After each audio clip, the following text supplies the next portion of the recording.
দুই বাংলার জনপ্রিয়তার শিখরে আছেন অভিনেত্রী জয়া আহসান।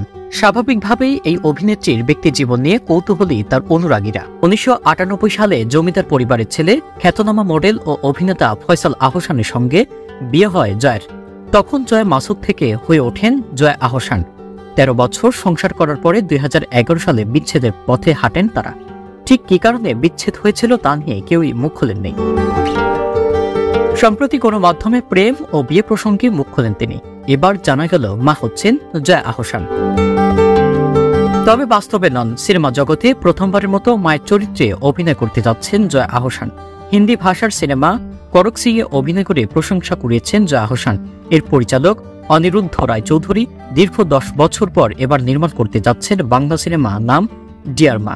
আগামী মে মাস থেকেই শুরু হবে এর শুটিং।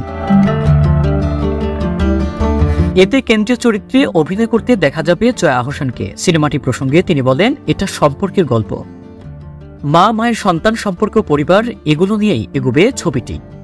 ছবিতে আমার চরিত্রটিও একজন মায়ের। বলতে গেলে প্রথমবারের মতো মায়ের কোনো চরিত্রে অভিনয় করব।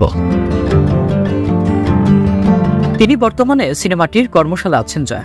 বললেন, টনিদা তো আর ছবির জন্য কর্মশালা করান, স্ক্রিপ্ট রিডিং সেশনও চলছে। আমাদের এই ছবি নিয়ে সব ধরনের প্রস্তুতি চলছে। আরেকটা কথা হচ্ছে, স্ক্রিপ্টটাই এমনভাবে তৈরি যা চরিত্র হয়ে ওঠার প্রস্তুতিটাও সহজ করে দেয়। এই ছবির ক্ষেত্রে তেমনটাই হয়েছে।